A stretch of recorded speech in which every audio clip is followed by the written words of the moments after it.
Ya, sebelumnya kita mulai saja ya, sambil nunggu yang lain karena nanti takut kemalaman. Ini sudah 18.15, 19.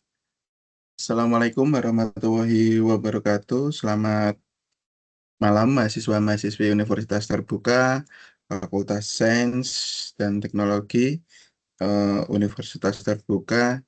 Nanti kita akan membahas tentang mata kuliah analisis dan visualisasi data bersama saya Ahmad Wicaksono SKM MM.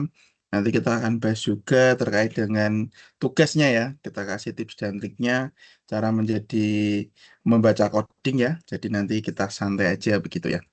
Oke, ini suaranya aman ya, nggak ada yang error ya. Saya izin share screen untuk yang apa namanya, yang mau on cam juga boleh. Saya nyalakan ini materinya.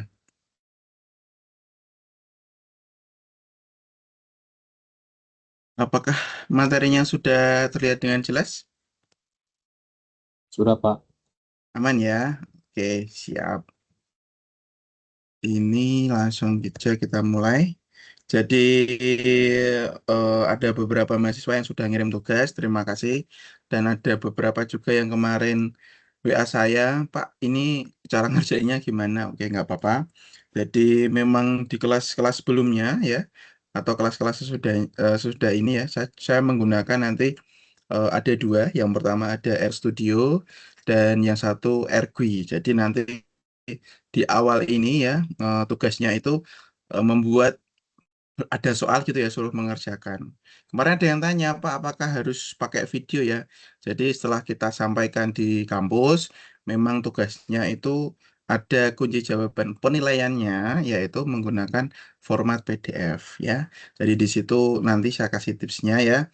Lalu ada juga Pak yang ngirim berupa link YouTube, itu bagaimana Pak? Apakah boleh? Ya, jawabannya boleh, namun nilainya tidak maksimal begitu ya. Oke, kita mulai saja perkuliahan pada malam hari ini terkait dengan tutorial webinar kedua ya. Nanti kita masih bertemu dua kali lagi. Semoga tidak bosan ya. Nanti kita akan membahas tentang mata kuliah analisis dan visualisasi data, program studi sistem informasi, Fakultas Sains dan Teknologi Universitas Terbuka bersama saya Ahmad Danu Wicaksono SKMM. Nah, pada aktivitas belajar yang pertama kemarin ya, teman-teman sudah membaca sekilas tentang analisis data ya. Jadi secara gambarannya itu ya, analisis data itu adalah sebuah proses ya, penerapan teknik statistik, baik data ya, ataupun untuk melakukan sistematis deskripsi ya, untuk meringkas, merangkum, atau mengevaluasi data. Nah, menganalisa data ini sebenarnya kalau secara gamblangnya ya, kalau sekarang itu pekerjaannya seorang data analis. Data analis itu biasanya ya dia dapat data, ada data kuantitatif, kualitatif, kemudian dia olah ya. Jadi ending dari mata kuliah ini adalah teman-teman bisa menganalisa data ya, yang dimana nanti di perusahaan digunakan sebagai decision maker ya, atau nanti juga bisa digunakan untuk decision tree sebagai pengambilan keputusan ya. Jadi informasi-informasi atau data-data yang teman-teman dapatkan ya, nanti tugasnya itu menganalisa bagaimana data tersebut dan tujuannya itu yaitu tadi untuk future ya, untuk masa depan. Kira-kira apa sih yang nantinya bisa diambil keputusannya begitu. Nah, prosedurnya itu dalam analisis data ini salah satunya untuk mengurangi resiko missing ya. Jadi di industri sekarang seorang data analisis itu di perusahaan-perusahaan startup tentunya ya juga digunakan baik itu di pemerintah, di perusahaan skala nasional, skala internasional. Data analis ini sekarang banyak sekali digandrungi ya. Tidak hanya itu, ada juga yang terbaru AI engineering ya. Jadi kalau teman-teman nanti belajar data analis nanti ke depannya akan bersinggungan dengan AI engineering ya, di mana itu kita nanti di perkuliahan yang lain ya. Saya biasanya di kampus saya itu ngajar juga AI engineering, di mana itu menggunakan Python dan juga N8N begitu. Kalau di sini nanti kita akan bahas tools-toolsnya ya. Jadi dari dasar sekali cara membaca codingnya seperti apa, nanti saya sampaikan ya, karena semuanya nanti belajar secara perlahan. Nah, dalam dunia analisis data ya, bentuknya itu seperti bagan, gambar, tabel, dan grafik ya. Sebenarnya teman-teman sudah sering sekali melihatnya.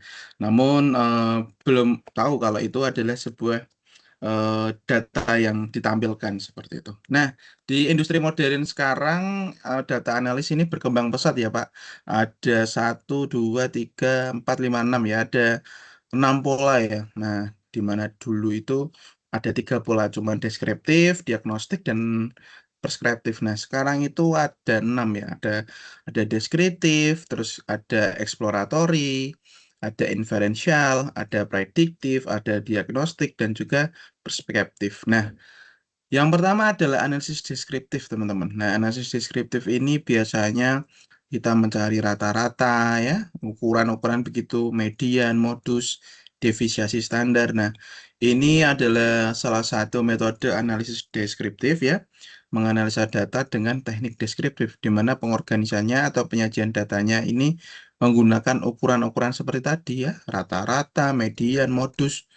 Jadi kalau misalnya teman-teman coding, melakukan prompting atau pemrograman, kok di situ ada rata-rata median, itu salah satu teknik menganalisis data menggunakan metode deskriptif. Nah, sekarang yang lagi tren ya itu yang namanya kita menggunakan EDI ya, atau analisis data exploration atau analisis data eksplorasi kalau di bahasa Indonesia kan. Nah, di EDA itu ya fokusnya apa Pak? Ya, dia mencari benang merahnya. Nah, biasanya contoh sederhananya itu sudah diterapkan di sosial media sebenarnya. Mencari algoritma itu salah satu gambar kecil dari teknik menganalisis data menggunakan metode EDA atau analisis data eksplorasi. Nah, eh, banyak perusahaan-perusahaan sekarang ya ataupun bisnis-bisnis menggunakan teknik eksplorasi data ini. Tujuannya apa, Pak? Ya, tujuannya selain untuk marketing, dia juga bisa untuk mengetahui ya, mencari polanya, patternnya, hubungan yang menarik itu seperti apa. Nah, pola-pola inilah yang nantinya digunakan oleh perusahaan sebagai istilahnya resep rahasianya ya, untuk menentukan teknik marketingnya seperti apa, kemudian cara R&D, Research and Development-nya ke depan seperti apa. Nah, itulah yang digunakan di industri sekarang. Di mana EDA ini biasanya eh, digunakan visualisasi yang lebih ringkas ya. Jadi tampilannya lebih ringkas namun padat akan informasi. Nah, itu biasanya seorang data analis di era sekarang lebih cenderung menggunakan teknik-teknik analisis data eksplorasi begitu. Lalu selanjutnya ada analisis inferensial ya. Ya, analisis inferensial ini biasanya digunakan kalau dulu itu di teman-teman bikin skripsi begitu ya, atau bikin penelitian. Di sana ada uji hipotesis, analisis regresi ya, ada data sampel. Nah, itu juga salah satu teknik atau jenis ya analisis data dengan teknik inferensial. Itu adalah salah satu metode yang masih lama ya. Kalau sekarang juga, tapi di penelitian deskripsi wajib ini hukumnya. Lalu selanjutnya ada analisis prediktif. Nah, ini yang menarik. Jadi di industri sekarang ada yang harus teman-teman pegang jika ingin jadi seorang data analis. Yang pertama adalah analisis data eksplorasi. Yang kedua ada analisis prediktif ini. Nah, di mana analisis prediktif yaitu tadi memprediksi ya, kira-kira ya future-nya itu atau hasil di masa mendatang itu seperti apa. Nah, ini yang menarik di mana dia mengembangkan pola ya, membangun model ya, seperti apa. Sekarang banyak sekali tools-tools AI yang membantu untuk menganalisa prediktif dari suatu data ya. Teman-teman bisa pakai banyak dulu. Kalau pakai ChatGPT apakah bisa Pak? Juga bisa. Ada cloud juga. Nah, di AI engineering ya, biasanya kalau di kelas lanjutannya saya pakai AI engineering, saya sinkronisasikan antara ChatGPT ya, baik itu cloud, pakai ChatGPT bisa, Gemini bisa, ya macam-macam. Nah, itu saya gabungkan di N8N ya. Di situ ada data internal berupa Excel ya. Namun di sini nanti kita tidak bahas sejauh itu ya, hanya basic on-nya begitu. Nah, di analisis prediktif ini apa Pak? Selain sistematis yang sekarang modelnya fleksibel begitu ya, prediktif ini juga sangat-sangat menarik. Karena algoritmanya nanti dia akan tahu kira-kira ke depan itu yang trending seperti apa. Jadi mirip-mirip gambling begitu ya. Namun berdasarkan data, jadi tidak sembarangan. Ada database on-nya begitu. Lalu yang selanjutnya ada analisis diagnostik, teman-teman. Nah, analisis diagnostik ini mendiagnosa ya adanya sebab akibat. Nah, sebab munculnya ini akibatnya ini begitu. Ini biasanya juga umum ya digunakan di penelitian, di skripsi, di penulisan ya. Seperti analis korelasi ya, diagnostik itu seperti analisis regresi tentunya ya, atau analisis varian ya, itu juga masih digunakan. Lalu terakhir ya, ini yang menarik yaitu analisis preskriptif ya, di mana ini biasanya digunakan juga untuk futuristik ya. Namun ini lebih kepada pengambilan keputusan alokasi sumber daya. Jadi biasanya di perusahaan-perusahaan mining begitu ya, atau industri oil and energy itu seorang data analis di perusahaan mining ya, dia main di preskriptif ini teman-teman. Di mana algoritmanya itu bisa membantu ya untuk bisnisnya atau mengoptimalkan hasil ya. Teman-teman mungkin sudah tahu ada aplikasi yang bisa mengecek BBM ya suatu perusahaan begitu, mobilnya, truknya itu dia salah satu datanya nanti dimasukkan di data analis untuk dilakukan analisis preskriptif ini. Eh, Ending dari pembelajaran ini tentunya adalah teman-teman bisa mengetahui pola patternnya seperti apa di industri sekarang itu yang teman-teman harus ketahui. Memang banyak sekali jenis analisis data, namun yang teman-teman bisa pelajari di era sekarang, yang pertama ada analisis data eksplorasi. Ini penting sekali ya, karena mengeksplorasi data. Lalu ada yang kedua itu analisis prediktif untuk future-nya, nah, kira-kira ya ke depan seperti apa begitu, dan yang terakhir adalah analisis preskriptif itu yang menarik. Jadi tidak hanya di perusahaan mining tentunya, di perusahaan-perusahaan besar ya, di perusahaan-perusahaan besar ini sudah sering sekali juga digunakan Unilever ya. Analisis prediktif juga bisa digunakan aplikasinya ya. Kalau sekarang yang lagi tren ada Odoo Developer ya, Odoo Development ya. Jadi dia bisa macam-macam ya, bikin aplikasinya pakai Odoo begitu. Nah, selanjutnya, Pak, ya kita akan membahas tentang metode analisis data ya. Jadi metodenya ada dua standar ya, ada kuantitatif, ada kualitatif, dan teman-teman pasti sudah pernah pakai semuanya. Jadi kalau di analisis data memang mirip-mirip begitu ya. Kalau di kuantitatif ini berarti angka ya atau numerik begitu. Seperti teman-teman kalau nanti bikin skripsi itu ya ada skala Likert ya, setuju, sangat setuju, tidak setuju, netral, apa tidak setuju, ya, begitulah 1 sampai 5 begitu. Itu adalah salah satu metode analisis data kuantitatif tentunya, di mana di situ ada numeriknya, ada angkanya ya, dan juga bisa digunakan untuk di perusahaan ya. Jadi dalam perusahaan-perusahaan besar ya, teman-teman mungkin kalau sudah pernah belajar di semester 1 ya ada matematika diskrit begitu ya. Ada bilangan biner, ada 1, 0, 1, 0 gitu ya. Jadi pemrograman itu ada angka 1 dan 0 untuk membacanya begitu. Nah, itulah salah satu eh, bahasa komputerisasi ya. Kalau komputer itu dikasih bahasa yang kualitatif itu kan dia susah membacanya. Dia biasanya menggunakan bahasa kuantitatif. Nah, bahasa analisis data kuantitatif ini memang banyak sekali kegunaannya selain untuk uji hipotesis, ada juga untuk mencari rata-rata min ya, atau untuk melakukan sample size determination. Nah, itu salah satu penggunaan untuk kuantitatif di industri sekarang. Kalau sampelnya sederhananya nanti teman-teman bikin skripsi ya, boleh pakai kuantitatif, boleh pakai kualitatif. Yang selanjutnya adalah kualitatif ya. Jadi kalau kuantitatif angka-angka, kalau kualitatif ini kalimat-kalimat gitu ya. Lebih panjang begitu.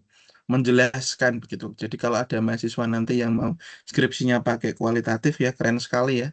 Ya saya senang sekali biasanya panjang begitu, variabelnya juga banyak, seru ya karena menceritakan dari perspektif banyak sekali. Nah, perbedaannya yang paling mencolok itu untuk analisis kualitatif tentunya dia lebih ke beberapa metode yang seperti kata-kata tadi saya sampaikan ya, simbol, gambar dari hasil sebuah observasi tentunya. Kalau di industri sekarang bisa contohnya seperti konten analisis begitu ya. Jadi konten analisis ini dia menggunakan metode analisis data kualitatif. Apa Pak? Contohnya ya, contohnya ada kita dulu ada namanya sentimen positif ya, sentimen negatif dari eh, Instagram ini, Instagram itu ya. Pakai aplikasinya yang namanya Brand 24 dulu ya. Saya kalau jadi analisis media sosial begitu, teman-teman bisa searching di Brand 24 itu di mana ketika teman-teman posting ya, misalnya teman-teman dapat kerjaan menjadi seorang konten analis begitu. Tinggal pakai aplikasi Brand 24, datanya di situ disikat, kemudian nanti akan muncul sentimennya positif atau negatif begitu. Nah, itulah salah satu analisis data ya dari kuantitatif dan kualitatif. Kualitatif juga ada yang berupa narasi, sama juga ya, seperti wawancara, catatan harian, survei itu juga soal kualitatif. Kalau di zaman dulu kita bisa didatengin orang ya untuk ngisi survei begitu, nanti dikasih mug atau dikasih merchandising begitu. Nah, kalau sekarang semuanya serba online, jadi bisa ngisi survei online juga. Lalu ada juga grounded teori ya, ini biasanya sebab akibat juga, namun jarang digunakan. Yang sering digunakan ya di seorang data analis, dia nanti juga akan melakukan konten analisis apabila menggunakan data kualitatif. Itu tadi tentang analisis data ya. Jadi di aktivitas belajar mandiri 1-2 kemarin teman-teman belajar itu, sekarang kita bahas tentang visualisasi data, seperti kata-katanya visual ya. Jadi memvisualisasikan data itu gambarnya apa aja Pak? Ya macam-macam ya. Ada scatter plot ya, ada diagram batang. Teman-teman pasti sudah tahu ya dan sudah paham apa saja yang digunakannya. Visualisasi data ini ya tujuannya untuk apa sih Pak? Ya meresentasikan grafisnya ya, jadi lebih gampang dibaca, lebih enak ya. Misalnya kalau kita ketemu CEO kita atau bos kita ya, kalau mau presentasi, kalau nggak eh, pakai grafik, cuman kalimat panjang gitu, biasanya juga eh, susah bacanya. Tapi kalau pakai visualisasi data atau visual yang menarik, akan menjadi menarik juga tampilannya dan mudah untuk dipahami. Nah, jenis visualisasi data ya, teman-teman sudah mempelajari di aktivitas belajar 2. Ada bar chart ya, salah satunya ada bar chart ya, tampilannya seperti ini ya, ada variasi sumbu X-nya, sumbu Y-nya. Teman-teman pasti juga sudah pernah menggunakannya, di mana bar chart ini biasanya paling umum digunakan untuk menyajikan data kuantitatif ya. Biasanya tampilannya seperti ini grafik batang itu. Lalu ada selanjutnya pie chart. Nah, seperti namanya pie chart ya. Jadi pie chart ini berbentuk lingkaran ya, diagramnya seperti ini. Terus totalnya harus 100% juga dan juga ini porsinya mewakili ada warnanya juga sama. Nah, ini perlu menjadi catatan penting ya. Jadi kebanyakan seorang data analis itu ya karena dia bisa coding, bisa apa, ketika akan memvisualkan sebuah datanya itu dia kebingungan. Apabila datanya ada 1.000 ya, nggak mungkin kita pakai pie chart ya. Ini potongannya bisa kayak roti kecil-kecil nih. Nah, misalnya variabelnya ada 1.000 walaupun itu 100% ya, itu kan susah untuk dilihat. Atau mungkin nggak 1.000 deh, kita kasih 50 atau 100. Itu pasti kan gambarnya bikin pedes ya di mata ya. Jadi kalau untuk di under 10 variabelnya mungkin ya 10 maksimal deh atau 15 itu sudah sangat maksimal di pie chart ya. Kalau variabelnya yang diteliti itu lebih dari 10 ya, itu ya disarankan bisa pakai bar chart atau bisa pakai juga line chart ya, macam-macam. Jadi kalau menggunakan visualisasi data juga harus dilihat secara baik ya. Kira-kira yang enak dilihat yang mana, yang bisa dilihat dengan dan juga dibaca dengan mudah yang mana. Jadi kalau untuk pie chart, saran saya jika variabelnya di bawah 10 lebih enak pakai chart. Kalau ini Pak, variabelnya di bawah 5 gitu pakai bar chart bagus nggak Pak? Ya bagus-bagus saja, cuman jadi sangat kecil begitu ya, sehingga datanya itu kurang meyakinkan begitu kalau dipresentasikan. Nah, itulah teknik-teknik dalam memvisualisasikan data yang teman-teman juga harus pelajari bersama begitu. Oh, tadi sudah ada bar chart, pie chart. Nah, selanjutnya ada line chart ya. Line chart ini ya hampir mirip-mirip juga seperti bar chart, cuman dia lebih simpel aja. Perbedaannya apa sih Pak di bar chart dan line chart?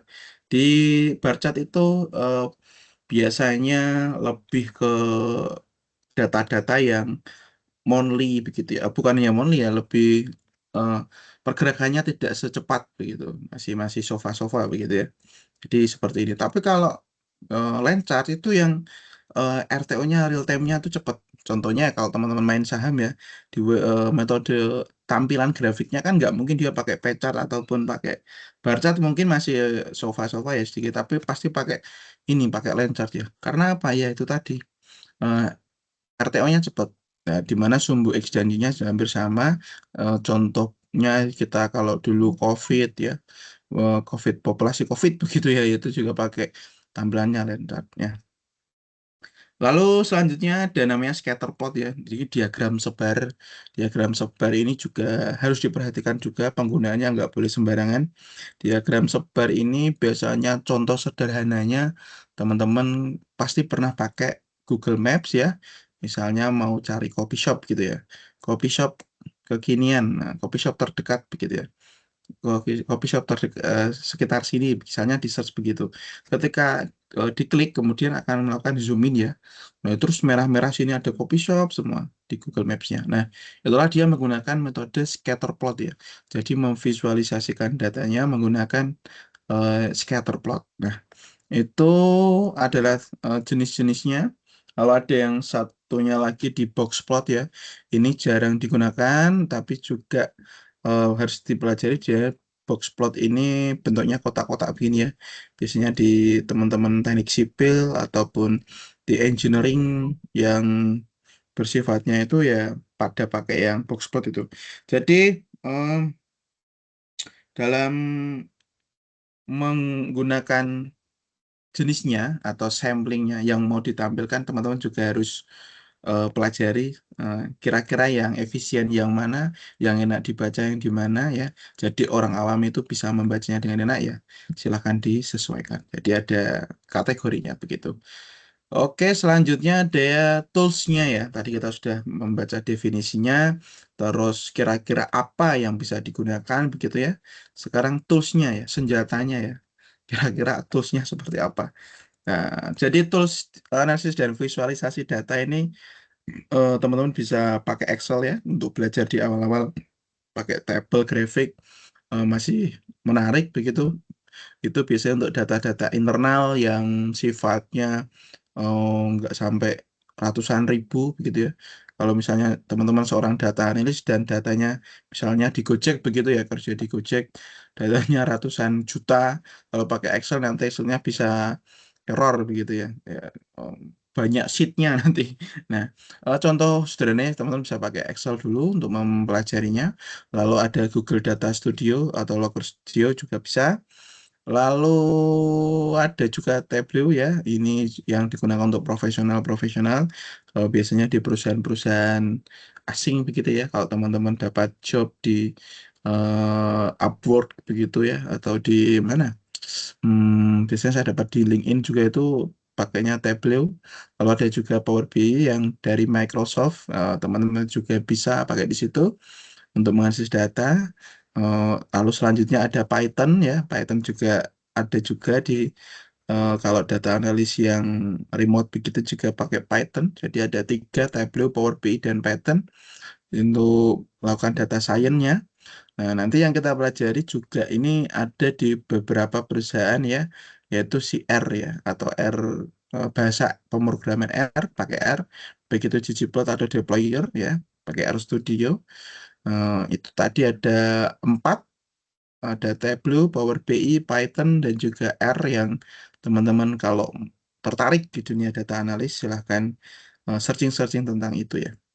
Nah, dasarnya dasarnya bisa pakai Excel, pakai R begitu. Lalu yang terakhir tentunya mengakses data bisa menggunakan SPSS sebenarnya. SPSS selain untuk gunakan karena orang kebayangnya pakai SPSS, Smart PLS itu kalau skripsi doang ya.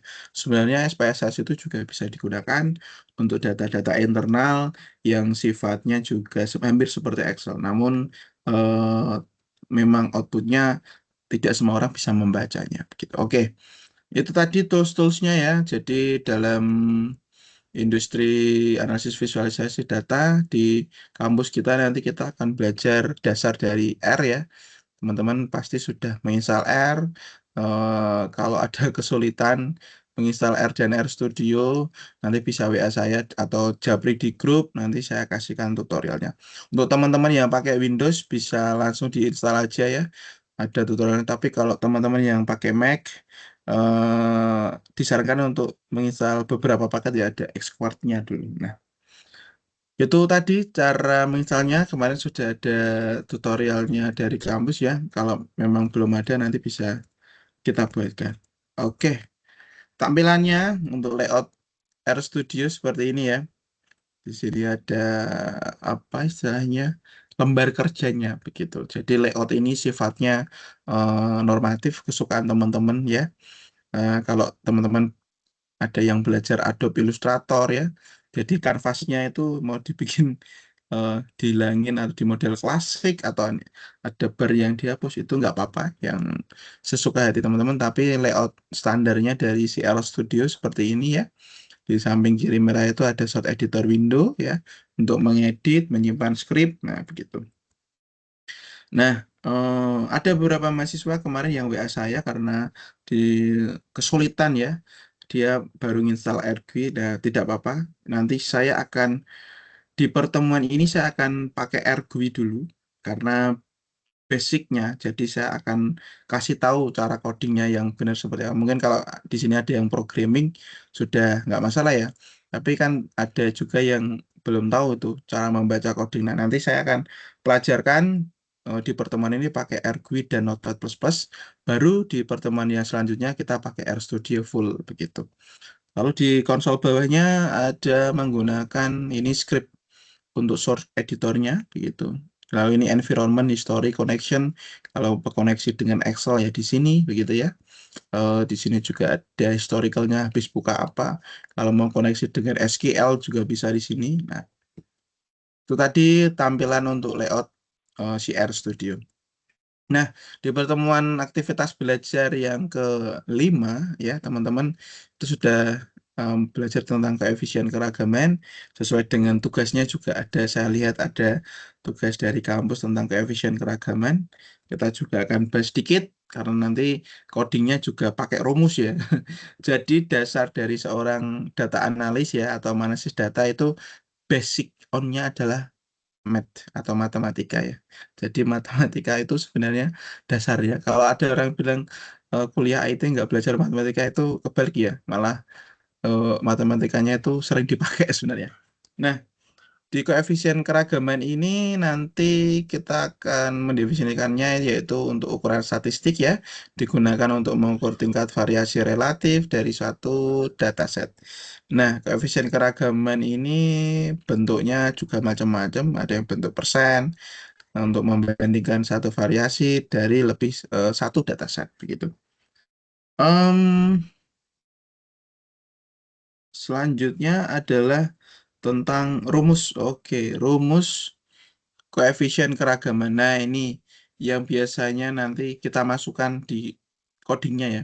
Jadi memang ada beberapa teknik rumus matematika yang harus ditampilkan di codingnya. Jadi kalau teman-teman sederhananya buka Excel itu ya, kan nggak mungkin ya. Kalau ada penambahan satu karyawan kan input satu nggak ya, pasti sudah pakai rumus.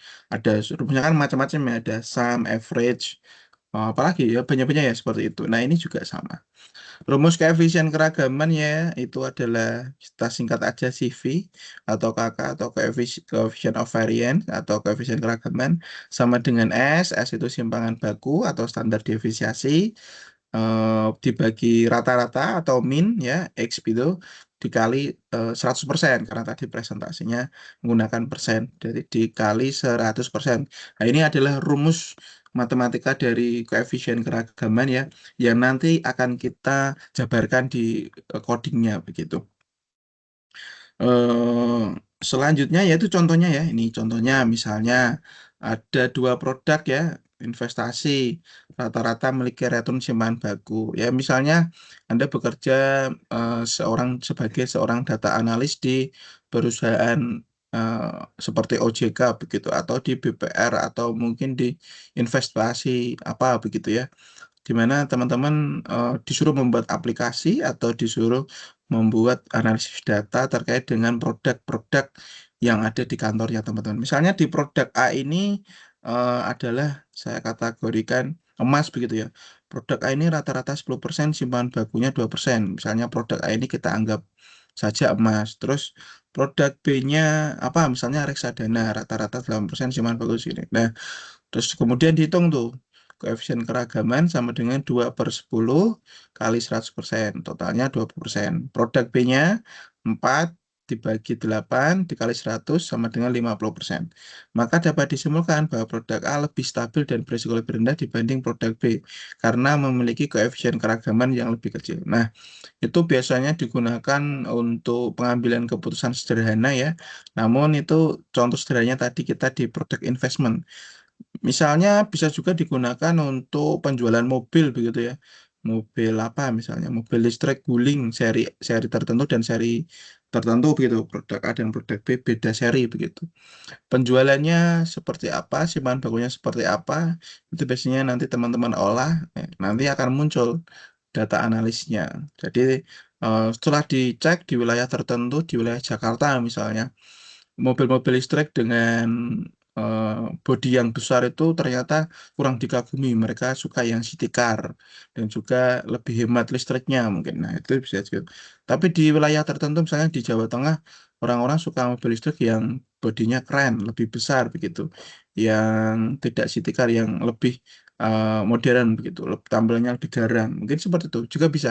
Nah, teknik-teknik itulah yang digunakan sebenarnya seorang data analis mempresentasikan datanya. Jadi tidak sembarangan begitu. Ini ada juga contohnya nanti yang di soalnya ya begitu. Lalu selanjutnya ada namanya nilai standar atau angka baku. Nah, ini di pertemuan aktivitas belajar 5 teman-teman sudah belajar tentang standarisasi angka baku ya, atau Z-score ya, atau Z-score. Ini ya sama juga seperti koefisien keragaman dan standarisasi, di mana ini menunjukkan beberapa jauh ya dalam satu simpangan baku. Ya, Z-score ini digunakan untuk memahami posisi satu data dibanding seluruh data dalam distribusi. Singkatnya, Z-score ini adalah nilai imbangnya ya, nilai tengahnya. Nilai ya nilai nolnya Z-score itu. Rumus koefisien keragaman ya, jadi eh, Z atau Z-score-nya adalah main I, XI itu nilai data yang akan dianalisis berapa. Misalnya data kendaraannya 5.000 kendaraan. Rata-rata minnya ya dari 5.000 itu seri itu ya yang sering keluar misalnya 300 begitu. Simpangan baku atau standar deviasinya berapa? Tanyakan ke siapa? Ke marketingnya begitu. Nah, nanti rumus koefisien keragaman ini yang akan dibaca seorang data analis yang dilempar ke baik itu Python ya, di mana tadi?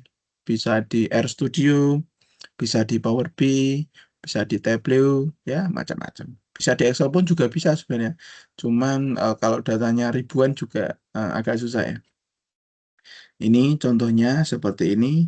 Misalnya dalam satu ujian rata-rata nilai siswa adalah 70. Dengan simpangan bagus 10, seorang siswa mendapat nilai 85. Nah, energy score sama dengan 85 dikurangi 70 ya, XI, yaitu nilai yang akan dianalisis. Yang dianalisis itu 85, terus eh, apa rata-rata minnya itu 70 muridnya nilainya, terus simpangan bakunya itu 10, jadi dihitung 5 dibagi 10 ya, 5 bagi 10, 1,5. Artinya nilai siswa tersebut 1,5 simpangan baku di atas rata-rata.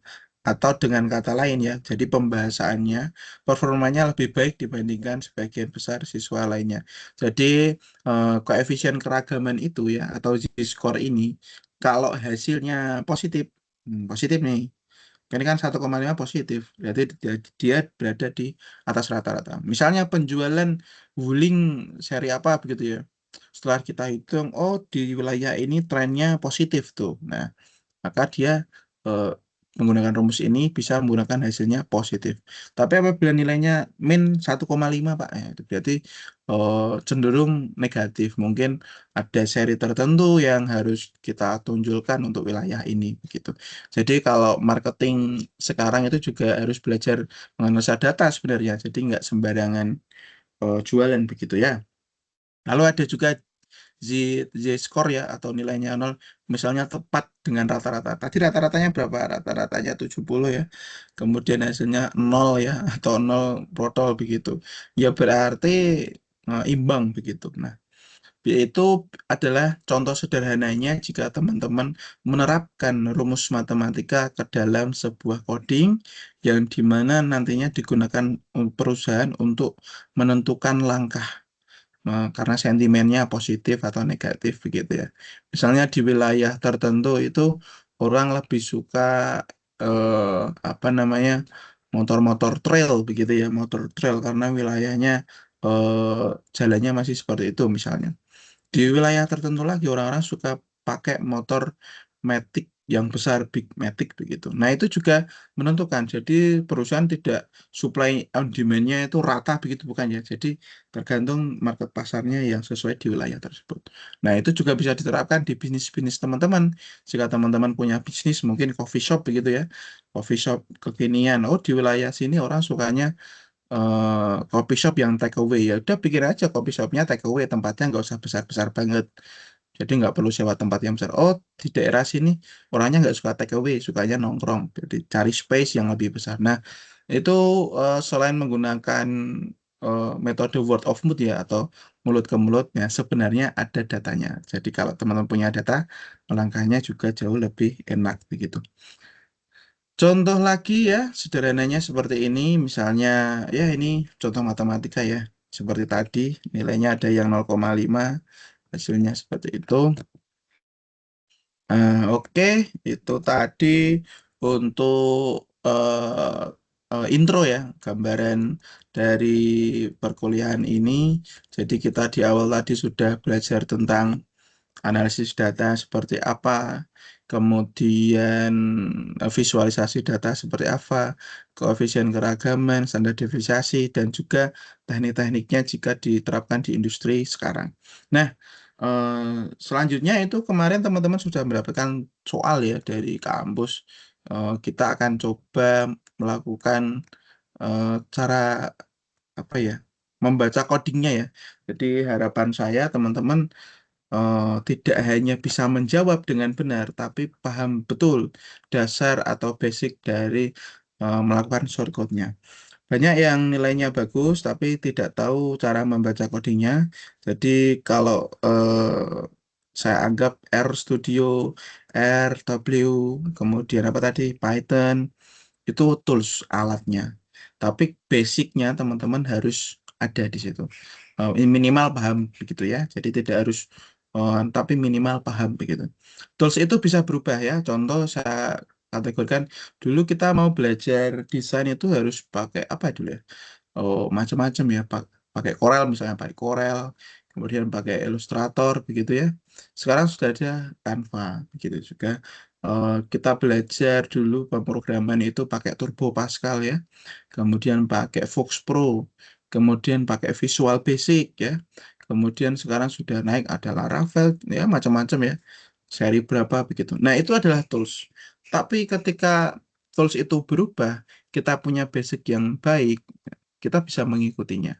Itu yang saya harapkan di perkuliahan eh, hari ini. Jadi teman-teman tidak hanya bisa menjawab dengan bagus, tapi bisa paham, oh cara ngambil codingnya dari mana, cara bacanya seperti apa, kenapa harus pakai ini. Nah, kita akan bahas dari situ.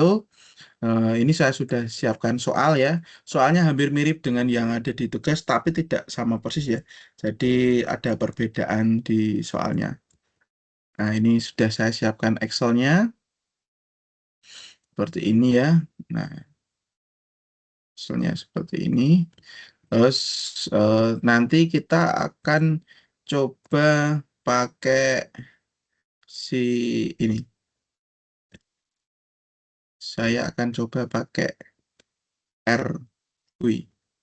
Jadi saya juga ada RStudio ya.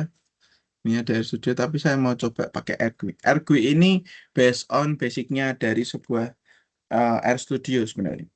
Nah, tampilannya seperti ini. Apakah codingnya sama Pak? Sama aja.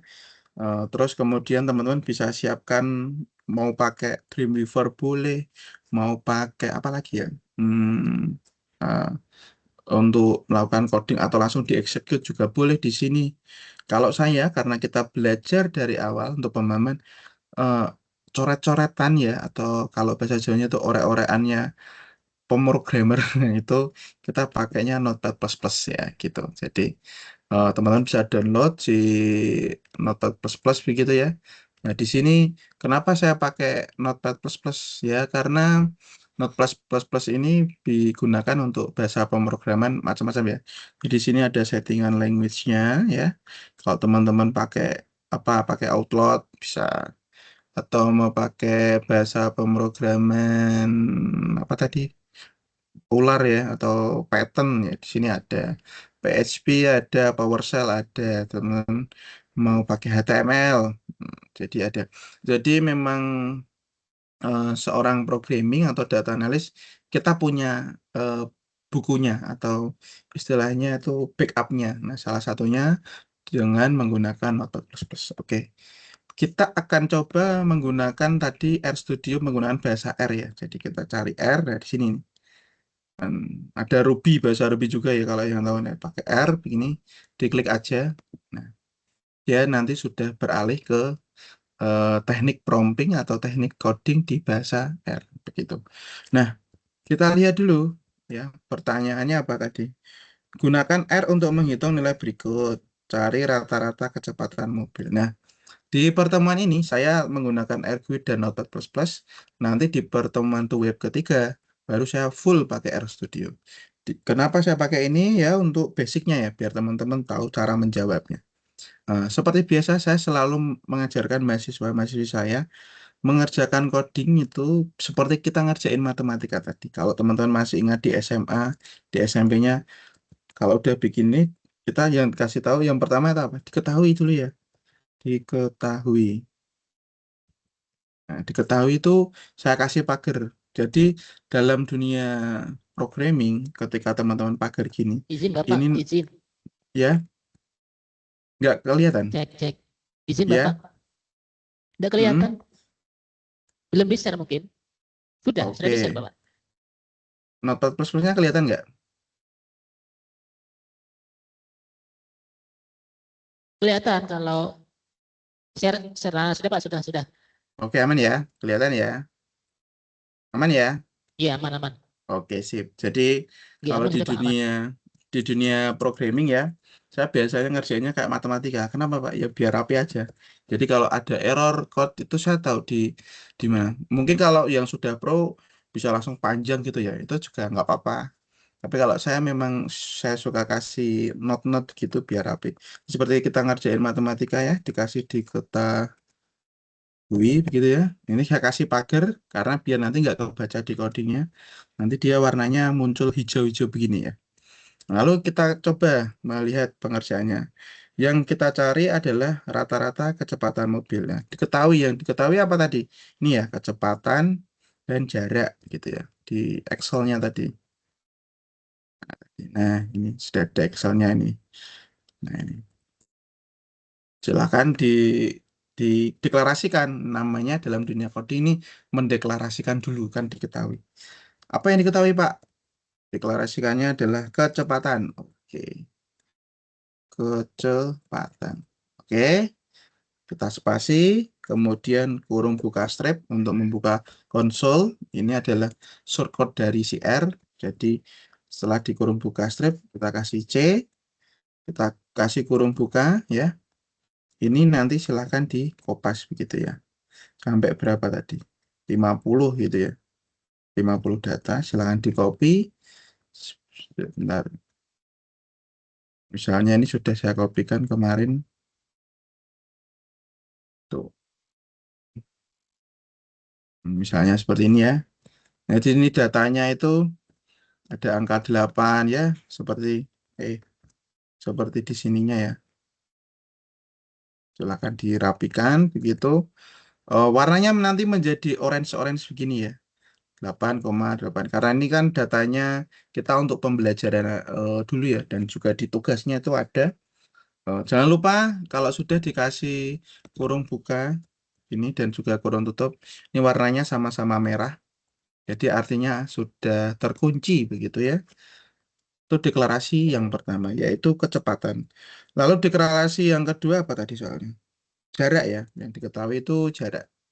Jarak. Jarak. Kita kasih spasi, buka strip, gini, sama konsol, kurung buka, kurung tutup ya. Terus kita masuk ke Excel-nya ini, nanti di copy, ya, disesuaikan dengan apa namanya hasil codingnya tadi. Ini saya sudah rapikan biar teman-teman nanti bisa mencobanya. Ini, oh ini blend gini. Nah,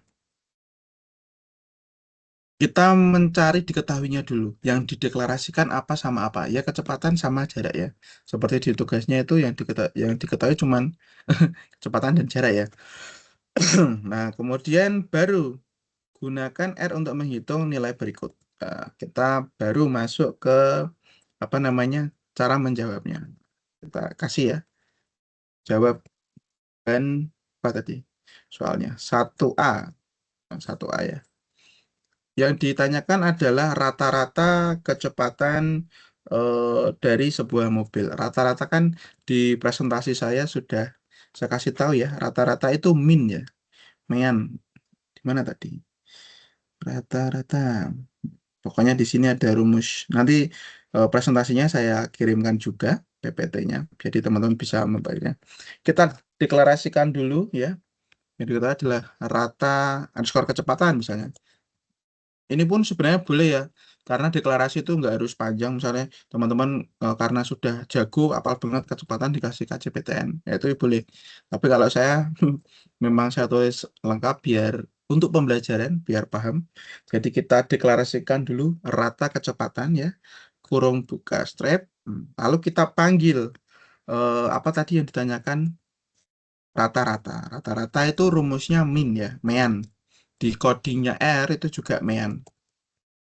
Nah, jadi warnanya berubah nih. Berarti kalau yang warnanya ungu ini, dia sudah terbaca oleh shortcode-nya. Mainnya manggil dari mana, Pak? Mainnya manggilnya dari apa yang ditanyakan apa? Rata-rata kecepatan. Kita sudah mendeklarasikan variabel rata kecepatan. Kalau rumusnya adalah main yang kita panggil si ini. Ini. Kecepatan. Ini kita panggil. Nah, muncul ya, langsung ya. Di Notepad++- nya ya. Lalu kita klik kecepatan. Boleh dikasih kurung tutup biar rapi juga boleh. Seperti ini ya. Ya kalau sudah, ini soalnya apa lagi? Oh, kita kasih keterangan mungkin. Boleh kita kasih keterangan. Jadi keterangan itu dalam codingnya itu kalau di beberapa pemrograman itu bisa langsung ke fungsi if ya. Tapi kalau di R Studio dan juga R itu caption itu bukan CAPT begini, tapi cat itu eh, apa namanya istilahnya format aslinya dari sana ya. Jadi muncul warna ungu juga seperti ini ya, CAT begitu ya. Cat ini cuman caption ya, teman-teman boleh nanti captionnya disesuaikan ya. Ini saya mau kasih caption apa? Rata-rata kecepatan mobil misalnya gitu ya. Rata rata kecepatan mobil. Ini cuman caption ya, jadi eh, boleh disesuaikan. Tapi biar rapi kita sesuaikan. Ini cat itu adalah captionnya dalam dunia bahasa R-nya begitu. Lalu juga sudah kita kasih koma, jangan lupa. Sama seperti yang di atas. Jadi setiap variabel apabila itu tidak mengenai dengan rumus dan beda sub begitu ya. Ini kan sudah beda sub. Itu dikasih koma sebagai lanjutan codingnya. Ini captionnya, lalu nanti yang dimunculkan ini. Biar muncul hasilnya ya, yang di atasnya. Rata underscore kecepatan. Muncul ya di bawah sini ya. Oke, terus teman-teman bisa menggunakan satuannya mungkin ya. Satuan kecepatan itu apa ya? Sebentar, tak cek satuan kecepatan. Satuan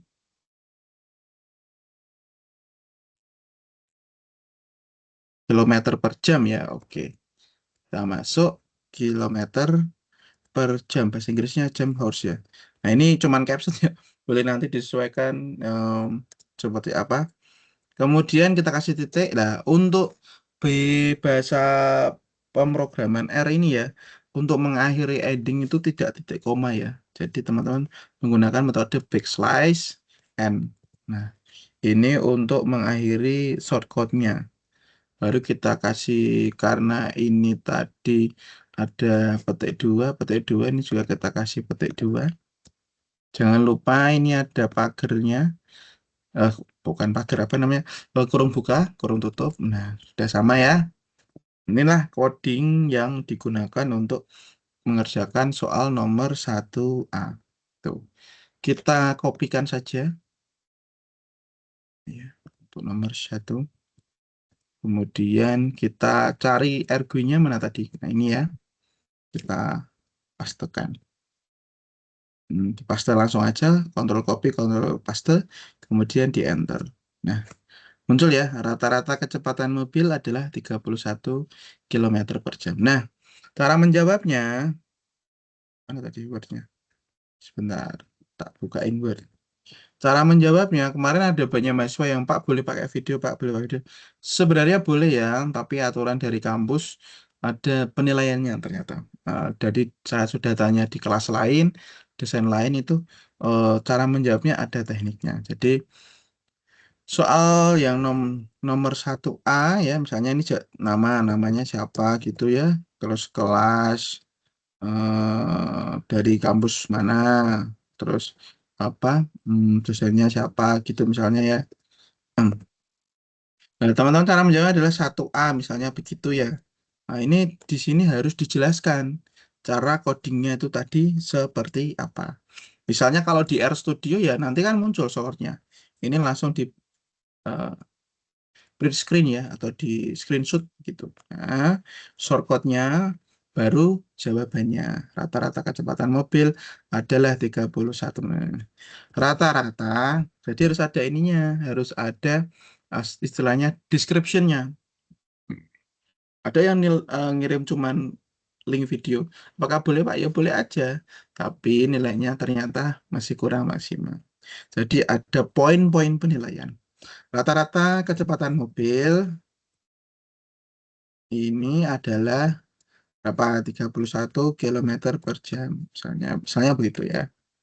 Terus kita lanjut yang 1B. Rata-rata jarak yang apa ini soalnya? Ditempuh mobil. Oke. Kita masuk di Notepad++ tadi, kita lanjutkan. Nah, kalau sini kan rapi ya jawabannya. Nah, ini jawaban 1B. Sama. Yang ditanyakan apa, Mas? Yang ditanyakan rata-rata jarak yang ditempuh mobil. Kita akan mendeklarasikan rata-rata jarak berarti. Kalau tadi kita sudah mendeklarasikan rata kecepatan, sekarang kita masukkan apa namanya? Rata jaraknya ya. Ini boleh mau teman-teman singkat JRK apa jarak pakai S ya itu kan teknik. Jadi dalam coding itu sebenarnya ada patternnya, ada pola yang seperti orang menjahit itu ya. Jadi polanya itu sesuai dengan moodnya ya begitu ya. Rata jarak ya sama kita pakai rumusnya min juga karena rata-rata. Oke, Kita kurung buka ya. Kita cari apa tadi? Jarak ya. Oh, jaraknya di sini ternyata J-nya besar ya.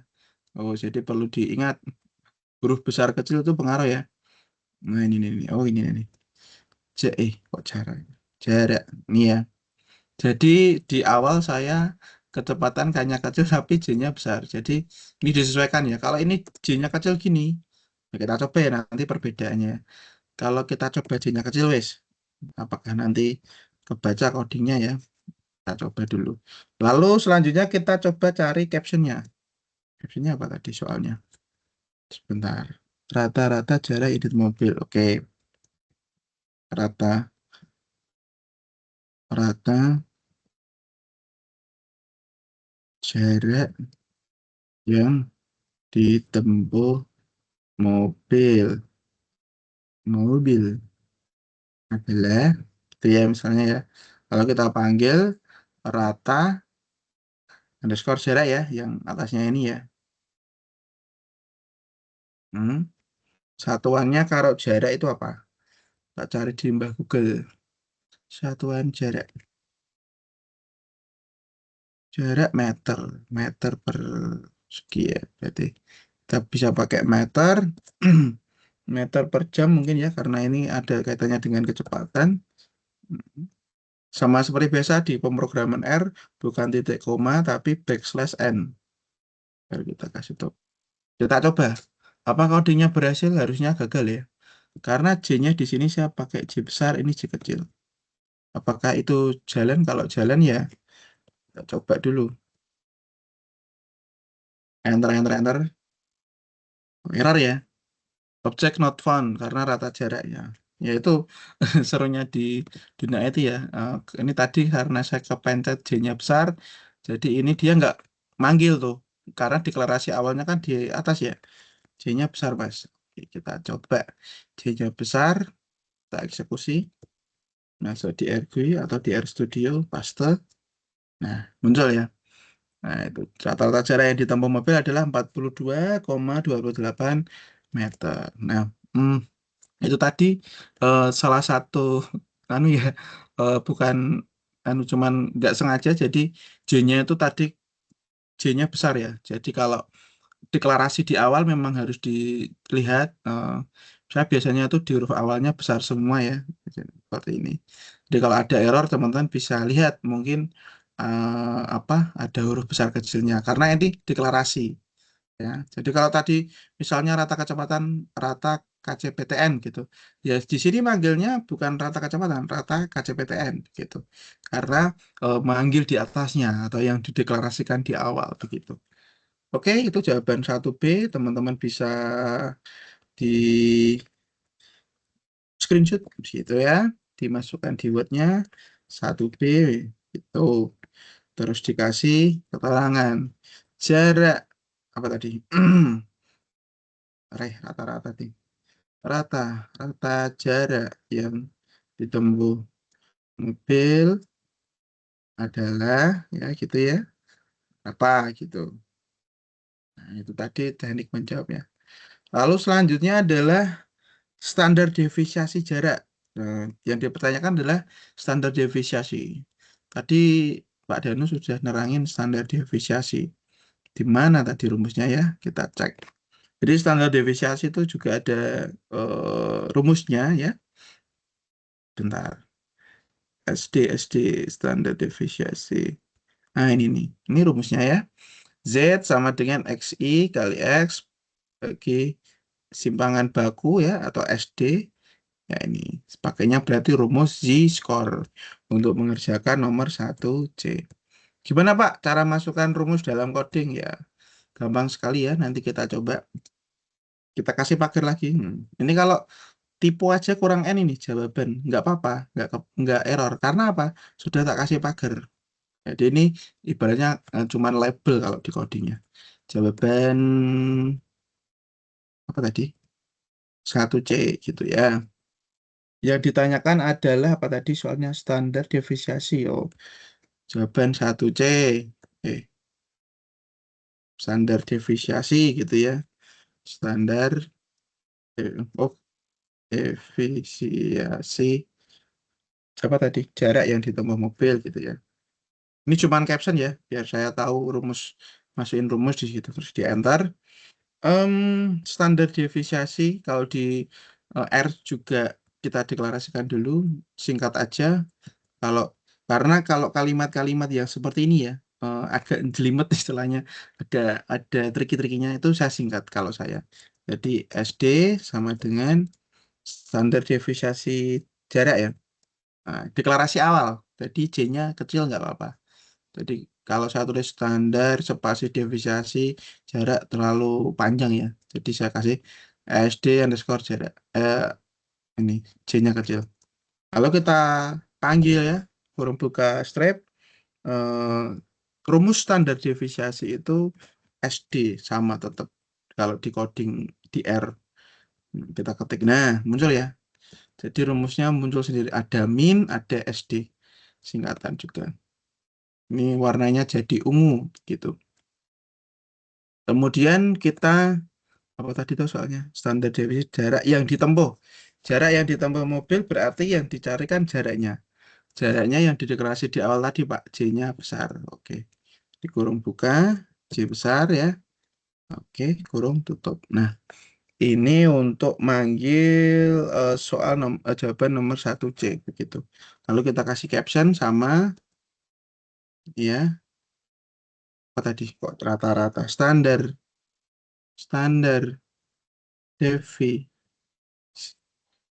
Saya buat tipe coba ya deviasi gitu ya, deviasi saya coba tipe karena itu cuman caption harusnya dari jarak yang ditempuh mobil adalah gitu ya, misalnya saya ada tipekan sedikit apakah bisa berjalan.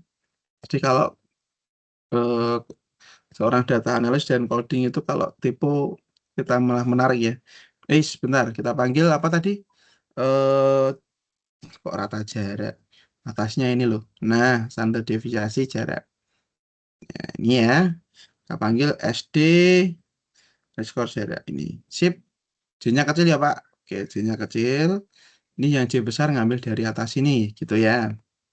Standar deviasi itu, oh jarak ya, jarak tetap meter dong.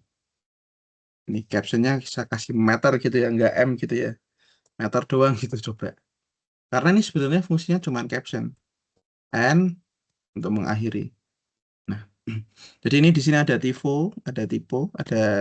ini nggak pakai ini ya. Saya akan coba apakah berhasil. Semoga aja berhasil. Enter, enter, enter. Bisa ya. Jadi yang dimaksud ini Pak, caption ini standar deviasi ini cuman keterangan. Di sini kan tipe nih deviasi juga sama ya. Dia tidak terbaca coding karena ini cuman caption. Di codingnya yang biru-biru ini, biru-biru itu, biru-biru sama ungu ini. Kok ungu apa? Ungu sama orange ini ya, manggil. Kalau ini hitam ini deklarasi ya, deklarasi. Kalau abu-abu ya, jadi kalau teman-teman sudah ada nonton plus ini warnanya bukan hitam ya, ini warnanya abu-abu. Ini adalah caption. Sini saya pakai tipe sedikit sama saya coba nggak singkat-singkat panjangin gitu ya. Ternyata masih oke. Nah, berapa hasilnya? Hasilnya adalah 24,76. Silakan di print screen, masukkan di wordnya.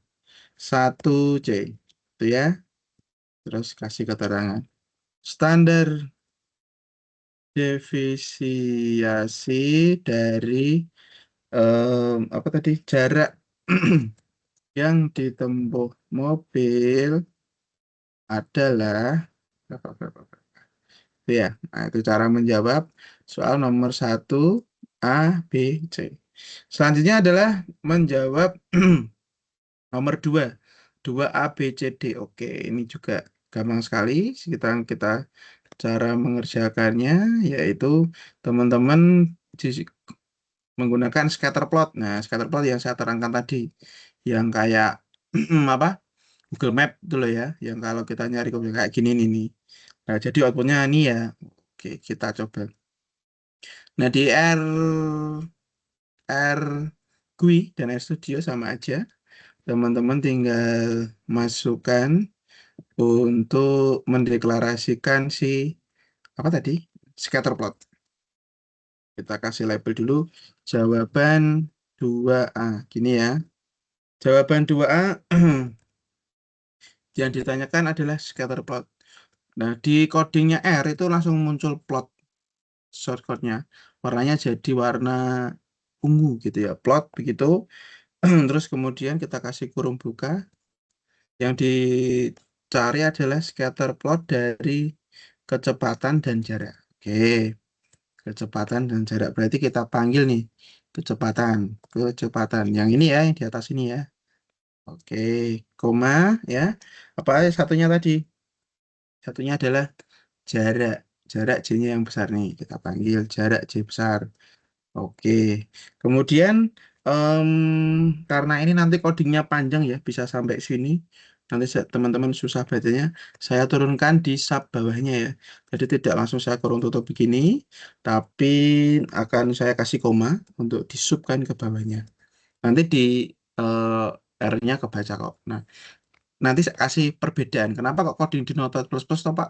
Nggak langsung di RGUI-nya atau di RStudio-nya. Karena kalau di RStudio dan di RGUI, dia langsung execute modelnya. Langsung ke running, begitu ya istilahnya, kayak auto running. Jadi kalau di Notepad++-nya itu, kalau masih ada error, kita masih bisa perbaiki. Ya, begitu. Kita masukkan deklarasi kecepatan dan jarak. Yang ditanyakan apa tuh? Hmm, interpretasi gambarnya ya. Berarti kita kasih judul dulu. Judul itu bahasa Inggrisnya apa? Main ya. Main judul. Terus kita kasih captionnya dulu. Apa captionnya ya? Plot, scatter plot. Apa ya? Data kecepatan versus jarak gitu misalnya. Kecepatan versus jarak gitu misalnya ya. Dikasih petik ya. Terus kita kasih koma lagi karena nanti mau ke sub di coding bawahnya. Nah, gitu. Setelah judul scatter plot. Mana tuh tadi? Scatter plot itu sepertinya ada sumbunya juga, ya. Jadi ada sumbu X dan sumbu Y juga. Kita akan mainkan juga, ya. Berarti sumbu Y, Y lab gitu ya. Sumbu Y sama dengan apa? Jarak apa kecepatan? Jarak dulu aja ya, kita coba jarak gitu. Yang ini nih yang kita panggil. Nih punyanya ini.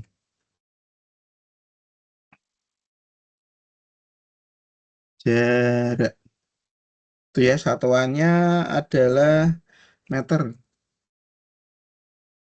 Bisa kasih spasi biar tapi meter gitu ya. Kok meter? Meter. Itu ya, kurung tutup, petik lagi. Karena tadi di sini ada petik. Lalu sumbu X-nya kita kasih kecepatan. Coba. Ini mau dibolak-balik jarak dulu ke depan dulu boleh ya. Ini saya coba. Kecepatan kayaknya kecil ya di atas tadi ya. Alah. Kecepatan. Satuannya kilometer per jam gitu ya. Disingkat aja ya biar cepat ya. Kilometer per hours gitu. Kemudian kita kasih koma juga setelah judul, sumbu X, sumbu Y, apalagi ya? Oh mungkin ini warnanya ya, atau ini pecahannya, pecahan. Jadi nanti teman-teman bisa coding, bisa searching pecahan dalam R gitu atau bahasa R gitu. Jadi ada kodenya. Jadi pecahan itu bentuknya tadi loh. Kalau ini kan bentuknya apa tuh tadi scatter plot itu? Bulat-bulat gitu ya. Nah, kayak ini ya. Bulat-bulat itu adalah kodenya 19. Nanti saya lihatkan perbedaannya kalau kodenya kita ganti. Terus apa lagi? Warna mungkin ya. Colornya color, color, color aja nih. Warnanya, warnanya apa ya? Merah gitu ya. Sembarang ya warnanya kalau mau ditekan. Terus dikasih ini dulu. Nah, oh iya dikasih ini. Jadi ini ada kurung buka, ini kurung tutup. Dah gini dulu aja codingnya. Kita bikin sederhana ya. Jadi ada judul, judul yang di atasnya begitu, di atasnya gini, ada sumbu X-nya, sumbu Y-nya, terus pecahan itu modelnya dan warnanya. Cuman sesederhana itu. Kita coba, nggak usah panjang-panjang ya, yang penting bisa menjawab soal nomor mana tadi soalnya? Soal nomor 2A, gitu ya. Seperti ini. Kita masuk di ergui, antar boleh ini saya suka hatinya. Nah, ini muncul nih. Kenapa Pak kok harus ngoding di Notepad plus plus Pak? Nah, karena kalau kalau di sini kita masih error itu nggak langsung ke execute ya. Tapi kalau teman-teman coding di sini itu biasanya langsung ke execute. Sini ada tombol plus plus plus ya. Kenapa bisa begitu? Karena ini masih saya koma ya. Jadi ini masih dalam satu, kalau bahasa Indonesianya itu masih dalam satu rangkaian yang sama begitu. Dalam satu kurung yang sama. Jadi ini ada disebut subcodingnya begitu. Kita mau buat scatter plot yaitu kecepatan dan jarak yang tadi di atas sendiri sudah kita deklarasikan ya, sama ya. Ya, terus sumbu Y-nya itu di jarak, sumbu X-nya di kecepatan, satuannya oke, pecahan di 19, warna merah kita coba. Nah, ini hasilnya ya. Jadi di sini ada main ini apa Pak? Main ini loh, judul ini loh. Ini judulnya ini. Scatter T-nya 2, S-nya besar. Kecepatan jarak ini kecil-kecil ya ini. Terus sumbu X-nya ini, sumbu X nih jarak nih. Ini X nih. Kayak di di matematika SMP, SMA itu ya. Sumbu X ini. Kecepatan. Nah, ini. Pecahannya berapa, Pak? 19. 19 tuh ini nih ya, Mas. Bentuknya ya, lingkaran. Misalnya mau saya ganti, Mas. Ya, kita coba aja. Berapa? Mau berapa? Itu kan kode ya. Kode bentuk dalam R ya. 25 ini saya ganti 25. Apakah berpengaruh, Pak? Ya, berpengaruh. Kita klik dulu. Enter. Warnanya jadi ini ya. Jadi warnanya bentuknya jadi segitiga ya. Jadi pecahannya itu menyimbolkan bentuknya sebenarnya kalau di R. Jadi kita rubah lagi, misalnya jadi 19 lagi biar lingkaran gitu ya, biar enak warnanya kasih ganti biru gitu ya. Pas, paste, sip ya hasilnya ya. Terus kemudian silakan teman-teman kopikan codingnya ya, di screenshot untuk jawaban 2A. Nih jawabannya. Itu adalah jawaban 2A. Terus jawaban 2A ini disuruh menginterpretasikan yang jawaban 2B. Jadi untuk jawaban 2B itu tinggal 2B. Nah, jawaban 2B itu hasil dari si scatter plotnya. Nih, ya, diklik gitu, copy, ya, dipastikan.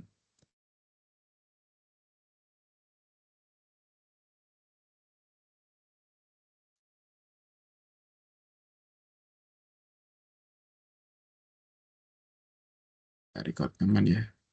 Nah, ini dipastikan. Mana tadi word saya? Kok hilang? Oh, ini nih. Nah, ini yang jawaban 2B. Jadi ada perbedaan ya untuk jawaban 2A itu plus shortcutnya. Ini plus shortcutnya gitu ya. Terus yang jawaban 2B itu scatter plotnya aja. Tapi ingat diinterpretasikan. Soalnya interpretasikanlah scatter plot tadi. Interpretasi dari scatter plot di atas berarti adalah bla ya. Silakan kalian bisa pakai menganalisanya boleh pakai bantuan apa aja. Yang penting ada 4 penilaian ya. Jadi ada keterangan, kesimpulan ya, yaitu kok 4 3 maaf. Keterangan, kesimpulan dan juga cara membacanya. Silakan nanti diinterpretasikan. Gitu. Nah, interpretasinya dari scatter plot di atas berarti adalah jarak, ya. Monggo silahkan. Itu yang nomor 2A dan 2B. Sekarang jawab yang 2C. Histogram untuk data kecepatan mobil. Histogram ya. Berarti kita ini silang dulu aja. Oh, nggak usah disilang, deh. Langsung ke ergui juga boleh. Ke Notepad plus juga boleh. Jawaban 2B sudah. Oke, udah ya yang di screenshot tadi ya. Sekarang kita jawaban 2C. Yang 2C tanyakan adalah histogram dari kecepatan mobil ya. Kalau scatterplot itu codingnya plot, kalau histogram itu is gitu doang. Warnanya biru. Nah, biru itu berarti sudah masuk. Yang ditanyakan adalah bukan jarak ya. Yang ditanyakan kalau yang nomor 2 kan kecepatan dan jarak. Kalau yang 2C kan cuman kecepatan. Berarti kita panggil kecepatan saja yang di atas ini nih. Ini di atas ini ya. Masukkan kecepatan. Ya, kecepatan, koma ya. Kita kasih judul main sama dengan ke eh, histogram ini kok kecepatan.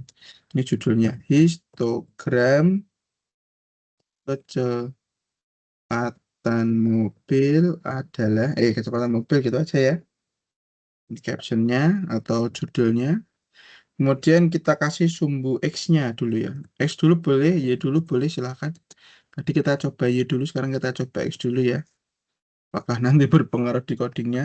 Sumbu X-nya enaknya kecepatan. Kecepatan itu satuannya kilometer per jam ya. Sama kayak yang di atas, kilometer per hours. Ini ya, kasih koma. Lalu sumbu Y-nya apa ya? Sumbu Y-nya kan nggak ada ya. Kita kasih tulisan aja. Sumbu Y, kita cari di Google.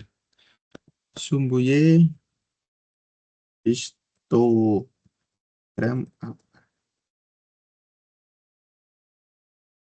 frekuensi ya, menunjukkan frekuensi jumlah data boleh kepadatan. Kita pakai frekuensi aja.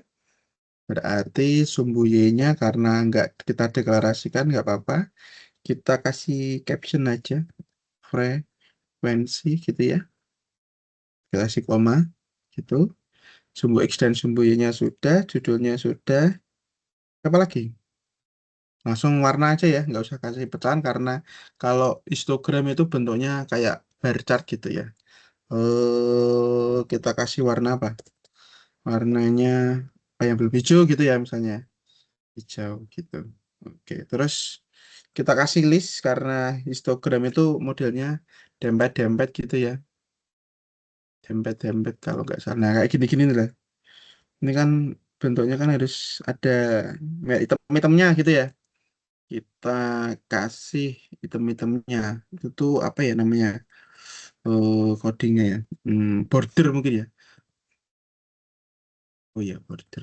Ya, bordernya kita kasih warna hitam ya. Oke, udah. Kita coba begini aja dulu. Kita kasih kurung tutup karena ini masih satu satu linear ya, masih aman. Oke, jawaban 2C kita kopikan, masukkan di RW atau RStudio-nya, kita paste. Oke, nah ini dia hasilnya untuk soal nomor 2C dan 2D ya. Jadi 2C adalah histogram untuk data kecepatan mobil. Teman-teman bisa langsung screenshot ya. Jawaban 2C-nya seperti ini. Lalu jawaban 2D-nya yaitu histogramnya. Ya, histogram. Terus gini ya. Jangan lupa di 2D itu sama diinterpretasikan. Interpretasi dari apa tadi? Hmm, Dari histogram di atas adalah bla bla bla bla bla bla gitu ya. Silakan diinterpretasikan, boleh pakai bantuan apa tools yang lain. Eh, saya tidak menutup, tidak apa-apa. Tapi yang jelas teman-teman bisa membaca codingnya dan paham penggunaannya. Itu tadi untuk jawaban nomor 2A, B, C, dan D ya. Sekarang nomor 3 atau yang terakhir ya.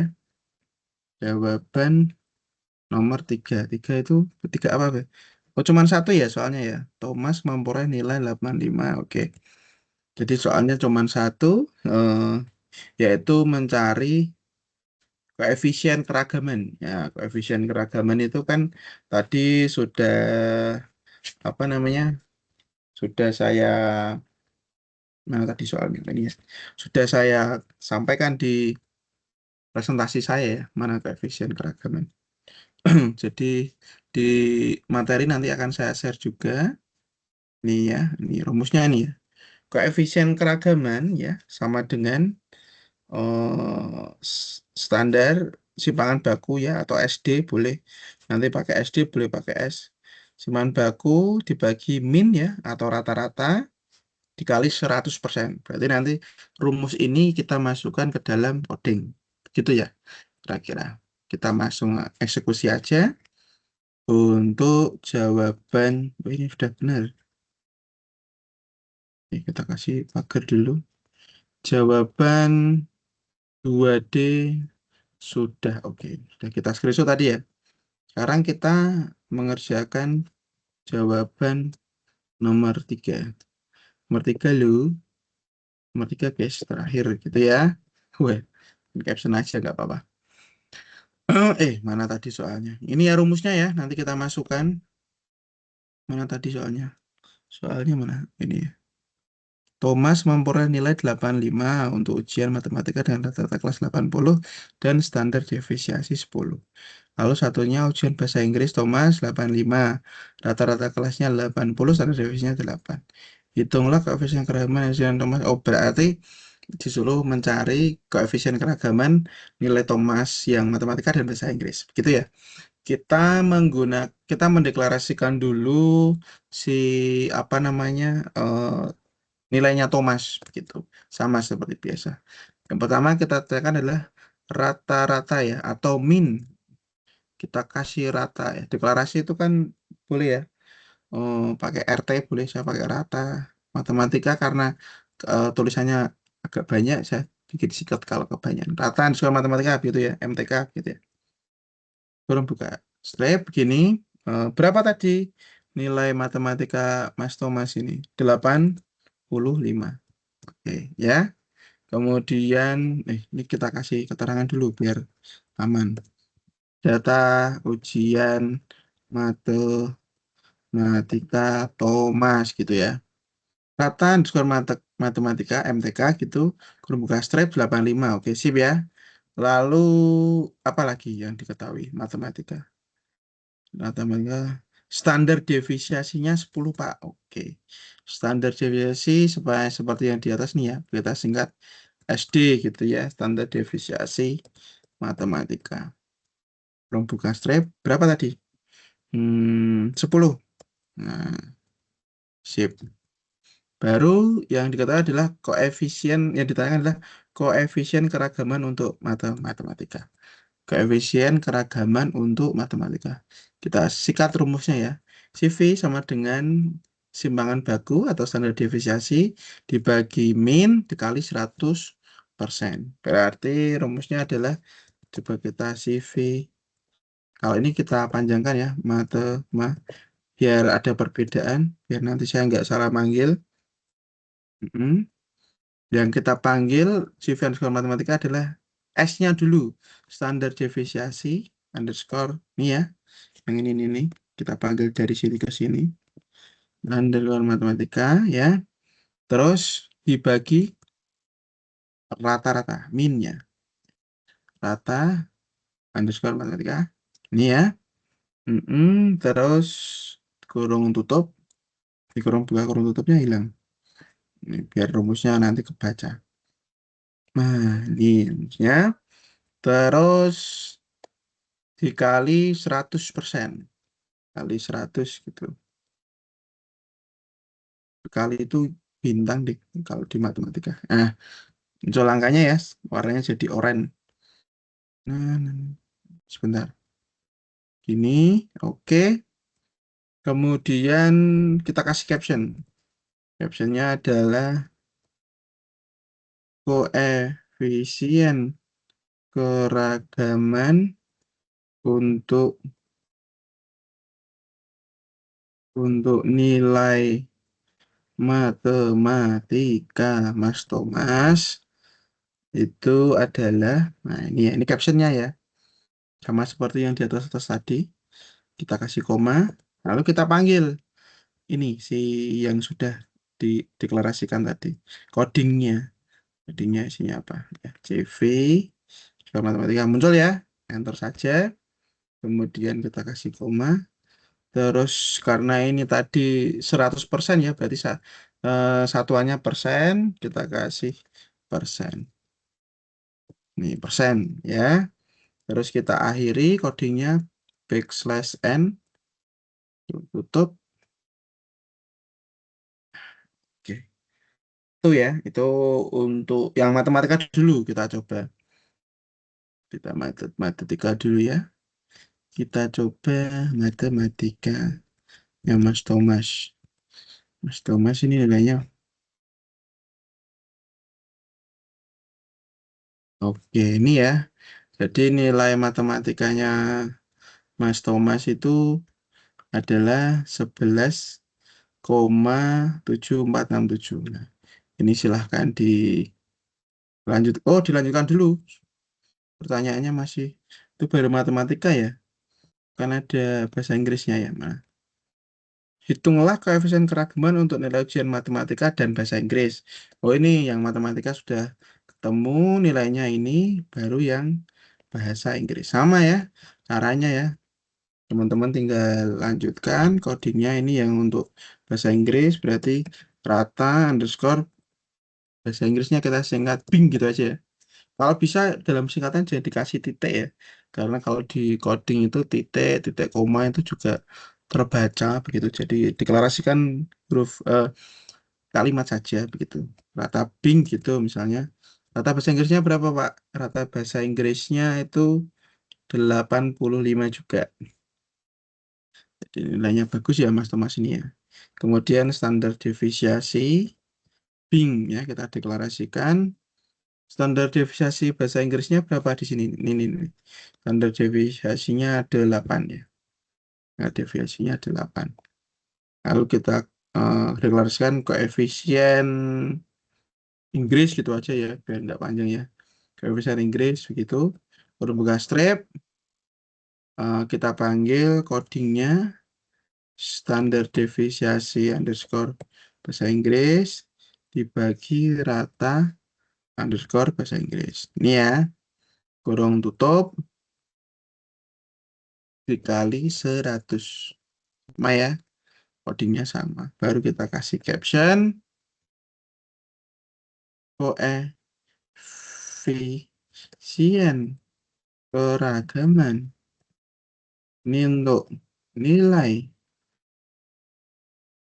bahasa Inggris Thomas adalah, itu yang di captionnya boleh teman-teman sesuaikan. Jangan lupa kita panggil codingnya yang setelah dideklarasikan di atas tadi. Jadi CV Inggris itu atau koefisien keragaman Inggris isinya itu standar deviasi bahasa Inggris dan rata bahasa Inggris.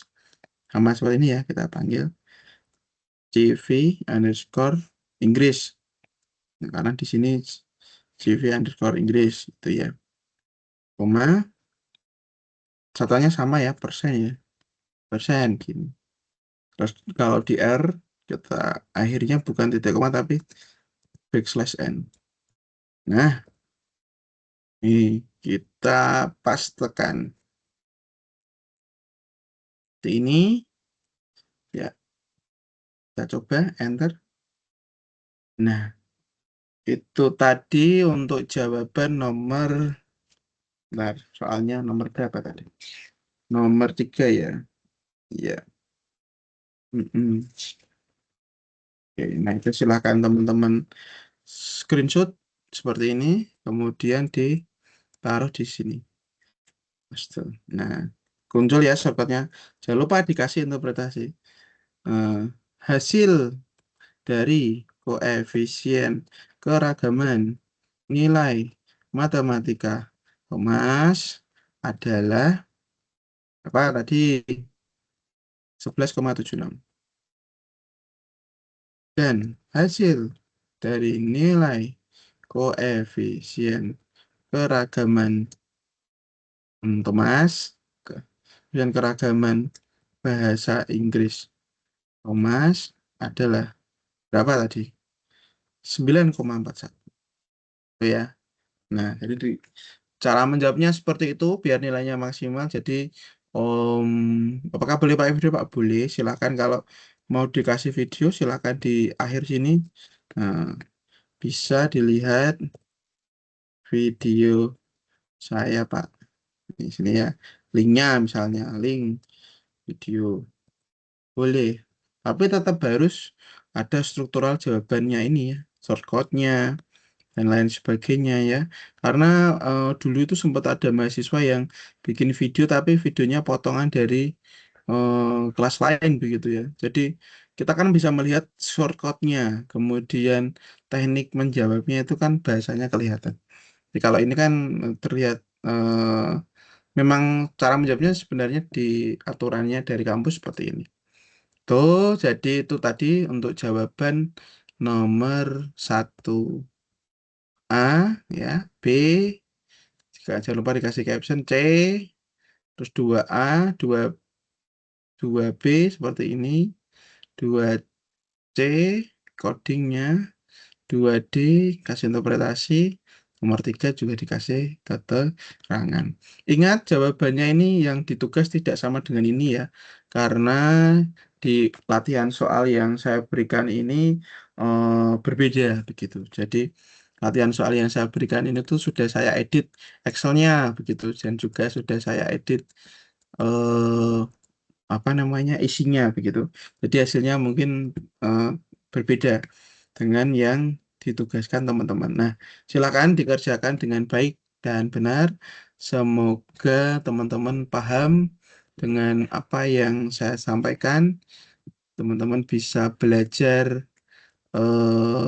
sederhana dan mudah begitu ya. Ada yang chat siapa ini? Hmm. Oke Mas, siap. Nanti eh, Mas siapa ini? Mas Urfan Azi. Gak apa-apa Mas, nanti saya kirim juga link apa namanya? Saya nanti izin saya masukkan di YouTube ya, biar nanti atau di video ya saya masukkan YouTube aja ya, biar nanti teman-teman bisa aksesnya dengan mudah. Jadi yang nggak masuk kelas bisa tahu cara menjawabnya. Mungkin itu dulu yang bisa saya sampaikan. Sebelum jam 8 mungkin ada yang ingin ditanyakan oleh mahasiswa-mahasiswi sekalian.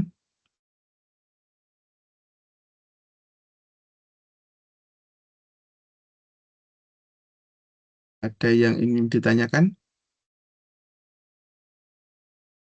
Aman? Mas Kakak izin Wildan? tanya, untuk tugas Ya. itu wajib mm-mm. memakai video atau hanya screenshotan dari codingnya aja ya, Pak? Kalau yang eh, jadi kan kita ada namanya cara menjawab ya. Penilaian dari dosennya itu di situ tidak ada tulisannya video malah. Jadi screenshot apa namanya codingnya begitu. Jadi kalau mau dikasih video boleh tapi di bawah screenshotannya. Tapi ada case yang berbeda ya. Jadi dia nggak ngirim screenshotan, cuman satu halaman diisi link video. Nah itu nilainya kurang maksimal. Karena sudah kita sampaikan ke kampus dan juga ke dosen-dosen yang lain. eh, Kita kan ada istilahnya untuk menilai itu ada kunci jawaban dari kampus ya. Salah satu penilaiannya adalah interpretasi itu tadi ya, kemudian cara menjawab shortcode-nya begitu. Itu Mbak Fauzi Habibi. Baik, Pak. Terima kasih banyak. Oh Mbak Tias, oke Mbak Tias, aman ya. Yang lainnya Ya, Pak. aman, aman Sulaiman, oke ya. Aman Nanti Pak, aman. Aman, nanti Pak. saya Tapi itu sharekan Pak, di mau apa? izin tanya Pak. Siap Mas Wildan, Ini, ini kan pakai R2 gitu Pak. siap. Mm-mm. Kalau misal VS Code itu bisa nggak Pak? Oh bisa, bisa sekali. VS Code, Dreamweaver, boleh pakai apa. Jadi di VS Code yang penting ada settingan language-nya Mas. Ya, kalau saya pakai Notepad kan karena yang ini ya ringan. Kalau VS Code kan lumayan berat tuh. Ya semua laptop bisa proper ya. Kalau saya pakai VS Code juga pakai, cuman setting language-nya tadi loh, language-nya, bahasa pemrogramannya, silakan di setting di R. Sama aja, tinggal kopas nanti langsung disikat di RGUI atau di RStudio juga bisa. Gitu Mas Wildan. Iya, soalnya Gitu. kebiasaan pakai VS Code, pakai R. Oh, nggak apa-apa, Nggak enak. pakai VS Code juga boleh. Berarti Mas Wildan ini kan sudah kelasnya sudah ibaratnya sudah bagus ya. Jadi kalau yang awam-awam kita kasih VS Code gelap itu warna-warni begitu ya. Jadi saya pakai si Notepad++ untuk awalan ini dan juga RGUI biar teman-teman bisa pelajarinya dengan mudah. Jadi nggak apa-apa kalau sama saya mau pakai tools apa aja, saya persilahkan.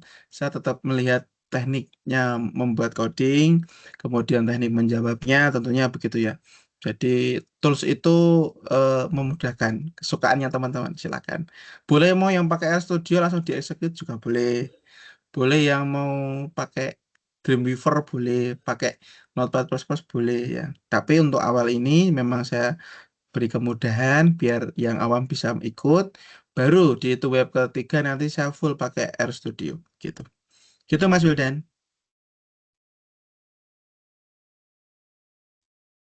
Ada Baik, yang ingin Bapak. Baik, terima kasih. Oke, gitu Mas Fauzi. Ada yang ingin ditanyakan lagi? Aman? Sebelum jam berapa ini? 19.54 ya. Tinggal 5 menit lagi. Ini adalah malam minggu ya. Aman ya? Kalau sudah saya izin minta tolong diaktifkan kameranya ya. Untuk di screenshot nanti yang ikut kelas siapa ya. Ya, silahkan dinyalakan kameranya terlebih dahulu. Sebentar saja. Habis itu kita akhiri perkuliahan pada malam hari ini. Oke, sambil semoga pada perkuliahan hari ini ilmunya bermanfaat, teknik-tekniknya bisa didapat.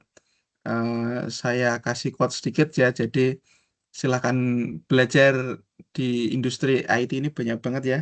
Jadi terbuka sekali. Sekarang ada data analis, AI engineer, macam-macam. Silakan dikembangkan. Tapi satu yang harus diingat, basic harus teman-teman pegang. Karena perkembangannya cepat ya. Tapi kalau basicnya sudah dapat, mau ganti tools apa aja, oke, saya rasa. Oke, terima kasih. Saya izin screenshot dulu. Oke, aman. Terima kasih. Selamat malam, saya Heri. Semoga ilmunya bermanfaat.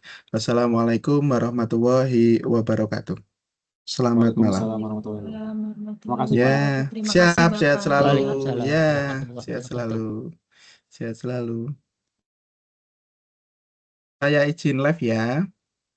Ya, Pak.